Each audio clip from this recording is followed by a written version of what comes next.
Using quantifiers with uncountable nouns. Making sense of much, a bit of, and a lot of.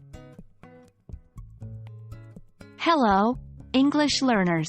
Today, we're diving deep into the world of quantifiers with a special focus on using them with uncountable nouns. Remember, quantifiers are words we use to express quantity or amount. But how do we use them with uncountable nouns, which represent things we can't count individually, like water, rice, or love?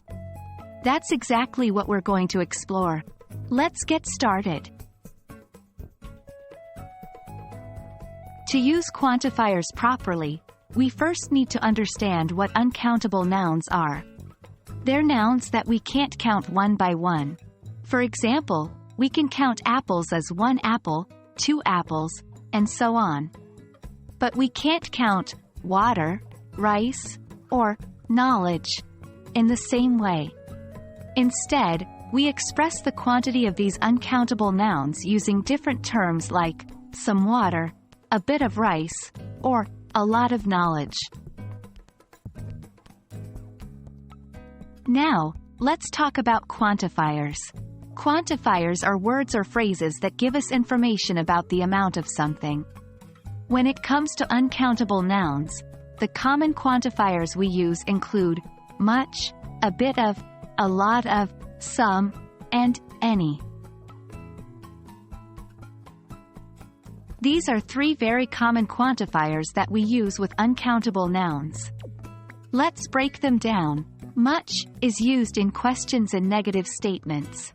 For instance, is there much water in the glass? Or, there isn't much love left in their relationship. A bit of is used when we want to express a small quantity of something. For instance, I'd like a bit of sugar in my coffee, please. A lot of is used when we want to express a large quantity of something. For example, there is a lot of information to learn for the test. The quantifiers, some, and any, have their own rules. Some is used in positive statements and offers or requests.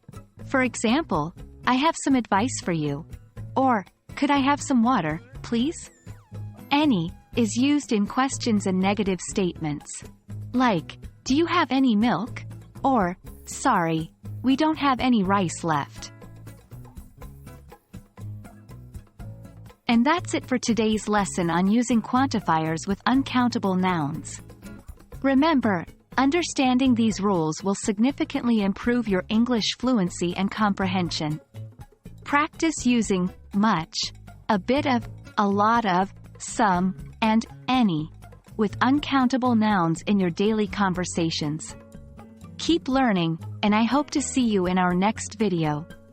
Happy learning, everyone!